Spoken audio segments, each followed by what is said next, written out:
Alright. What's going on, y'all? Soul here, and welcome back to my story mode. So, this is it. We are finally on the verge of having this game in our hands. It has been a very long journey, but after just a few more sleeps and a hop and a skip away, we won't be sleeping for a while. Most likely an entire weekend, because we will finally have in our hands Pokemon Scarlet and Pokemon Violet. The little journey that we've been on for the past 9 months waiting for this game is definitely something worth reflecting on, and while I'll be doing that for the majority of this video, I don't want to get too out of pocket because we're going to be finishing the game and I'm going to be doing a review right after, which is where we'll do the most reflecting. So essentially this video is just going to be putting all of my current thoughts before I actually have the game in my hands into a video style format, so that when I complete the game and start working on the script for the review, I have something to refer back to. With that being said, this is most likely going to be the final pre-release speculation video. Of course, there are going to be other possible things to speculate on regarding the games, but we'll most likely have finished the game by then. Anyhow, before we start actually getting into the meat of the video here, I do have one final reminder for you guys. I will be streaming on release on Thursday night at 9 PM Pacific Standard Time right here on the channel, so make sure that you keep notifications on and an eye out since I will be streaming kinda late into the night. I'll end once I get tired around probably 3-4 AM or something crazy like that, and then we'll be right back at it again at 12 PM on that Friday until I get tired, Saturday until I get tired, and Sunday all at the same time until I finish the game. So with that being said, if you don't want to miss anything, I highly recommend you follow everywhere. Make sure to subscribe and hit the bell for notifications on the channel because that's where it's going to be primarily. Make sure to follow me on Twitter so that I can tweet out whenever I'm streaming. Make sure that you join the Discord so that you can get notifications immediately whenever I start the stream up, and I will most likely be talking and maybe sending some memes and pictures and stuff in there while streaming as well. And maybe some other surprises too. I'm not kidding, y'all. I got a little something for y'all, so make sure that you follow everywhere so that you do not miss the stream, because I think that it's going to be a hell of a good time. And this time I'm making the stream so long because I actually want to follow along with you guys for once, you know? When it came to Brilliant Diamond and Shining Pearl, everybody was way ahead of me. When it came to Pokemon Legends, I didn't stream at all, and we haven't had a stream since. But this time, I'm gonna be playing right alongside y'all. I'm gonna be right up there, you know what I'm saying? Y'all might be a little ahead, but I'm gonna catch up real quick. Don't doubt me now. Alright, with all of that laid out on the table, why don't we start finally talking about the meat of the video, my final thoughts for Pokemon Scarlet and Pokemon Violet. So with my little mini script here, I went ahead and decided to separate it into the usual categories, what I'm happy with, and essentially what I'm still afraid of. Y'all already know the drill. I'm going to talk about what I'm happy about first, and then I'm going to be talking about what still scares me regarding these games. The first thing that I'm really happy with is obviously the fact that from the get-go, this game looked insanely promising. Before the announcement, I was definitely on board with the idea of not releasing another Pokemon game for another year or two, because I always felt like if they just had a little bit more time, they could be perfect. Hell, I even made an entire video about it that I completely forgot about for a little while, talking about we don't need a new Pokemon game in 2022. Hence why, right up until the point where they showcased the game for the first time, I was like, please just let it be a music video. Please do not let this be Generation 9. It is way too soon. To make a long story short, since we'll definitely be referring back to this very moment in the review as well, I saw the game and changed my tune immediately. I originally thought that following up Legends would be almost impossible if the Pokemon Company did not take the proper time to actually give the games time to cook, but this right here, right from the get-go and up until this very point, I have been very much looking forward to these games, and they have looked better and better every single time that we've seen them. I don't know about y'all, but from a distance as a Pokemon game, I could see that this game already blows Generation 8 and Pokemon Brilliant Diamond and Shining Pearl out of the water by a wide margin. Will it surpass Pokemon Legends is a different conversation entirely, and one that I can probably put into video format well after we've beaten the game, because that sounds like a fun little comparison, don't you think? Long story short, it's had a good startup, a very good middle ground, now I'm just waiting for it to have a good to great finish. Moving along here, another thing that I'm actually super happy with is a lot of the Pokemon designs so far.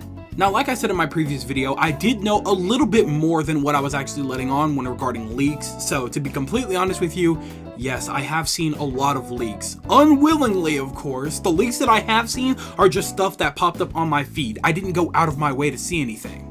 But I am happy to say that leaks or no leaks, I'm absolutely happy with a lot of what I've seen so far. I left that last slot open for a potential newcomer to the team mostly because there's so many unique options that I can choose from on the journey, and I really don't know who I'm going to end up with at the end of it, but I'm going to be glad to experience the whole thing with as many of these new Pokemon as I can.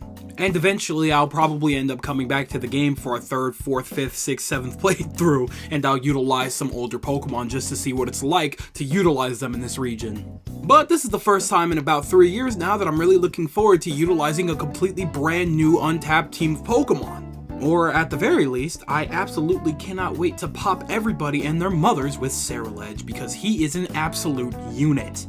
We should probably go ahead and move on because the Lord Shinx knows that I absolutely will not stop talking about Ceruledge if I can't help it. Alright, let's see what else is up next. Oh, customization! Despite the very obvious limitations and stuff like that when it comes to the clothing aspect, the customization, at least in the development aspect, has come a very long way. We're finally at the point where we can customize our character right at the get-go from the beginning of the game, and not only that, we don't really need to choose a gender, we can just make the character however we want them to look, and that's frankly how it should have been from day one. Or at the very least, they probably could have followed other games that have always had create your own character mechanics right from the get-go, but you know what? It's better that we're here now than never at all. Now obviously it's not going to be any form of Skyrim or Elden Ring, I think. I don't know how the custom character situation works there, but it's definitely not going to be to the point where I'm spending hours just trying to create the perfect look. There's not that many damn options, but there's definitely a lot more options than there would have been in the previous generations, and that's something that I am definitely satisfied with. And if we're being real here, there's no way I'm actually going to get my character to look that damn close to me. There's just never been that. It's never been that close, and I don't really think it ever will be, at least not for a long while. But at the very least, if not with every aspect of the game, character creation in this one makes me hopeful for the future of the series. Another thing that I'm super clearly happy about is the mechanic of terastallization. Now, of course, initially, I'm always super excited for the new mechanic or whatever new gimmick they cook up to really spice up the battles when it comes to Pokemon. In this case, at the very least, right from the get-go, I could see a lot more competitive potential in this mechanic than I could have for the last 2 mechanics that we've had in the games. I don't know if Legends counts. I would have liked to see Legends mechanic. However, I'm grateful that we got a brand new one instead.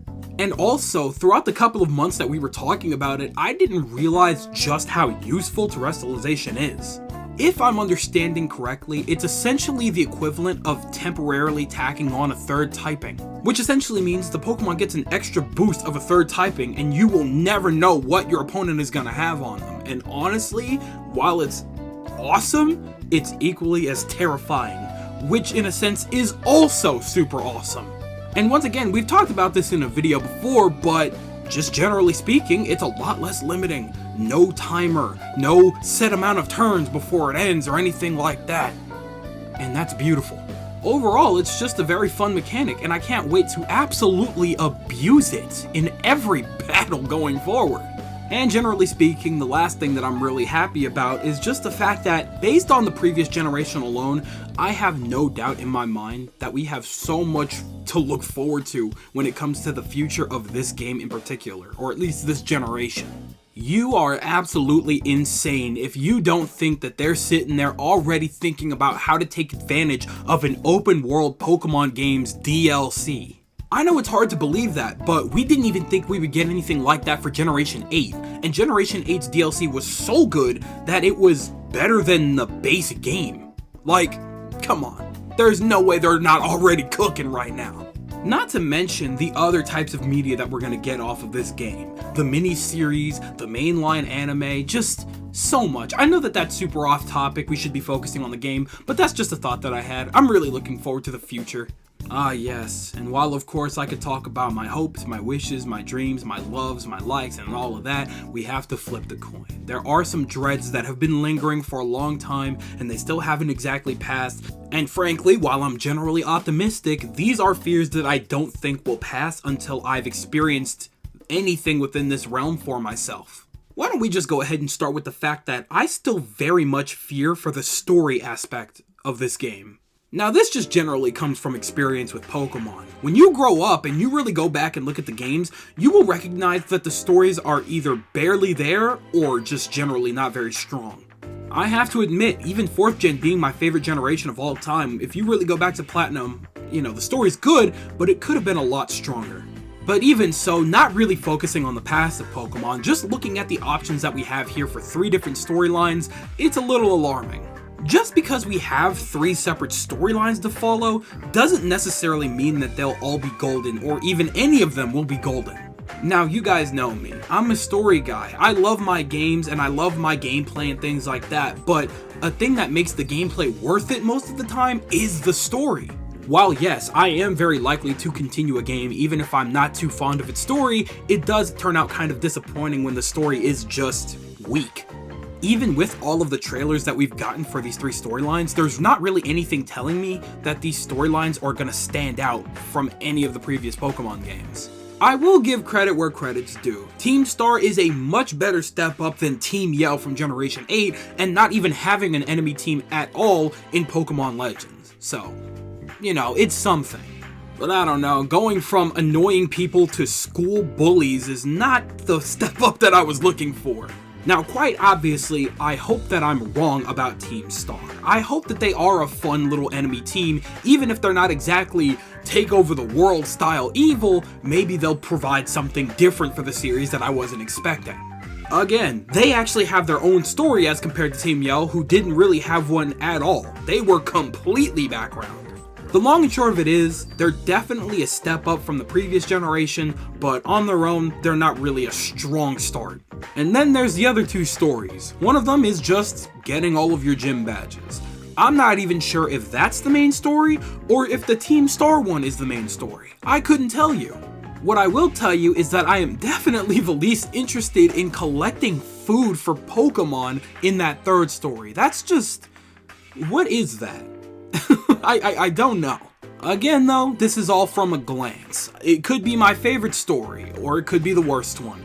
I won't know until I actually play it, but so far, that last story is not giving me the strongest hope. That's all I'm saying. Now, the next thing here, I meant to talk about in a video before this, but I didn't really talk about it because I'm not entirely sure I completely understand it yet, but the crafting TMs mechanic. I mean, sure, it's straightforward enough. Go out, hunt the Pokemon you need to get the material you need so that you could come back and craft the TM that you need. Fair enough. But the way in which we've received how we utilize TMs in every game has gotten weirder and weirder with every game. First, we had to hunt them down and they were super limited, so you can only use one at a time on one Pokemon, and usually it'll only be one per game. And then we went to getting them and being able to use them as much as we want, and then we would have a separate thing where it would be TRs and TMs, where TMs were unlimited, TRs were completely limited, but you could get a multitude of those, and then now we have to craft them, and I'm pretty sure they're limited. I'm not entirely sure. I mean, frankly, it's just kind of jarring, to say the least.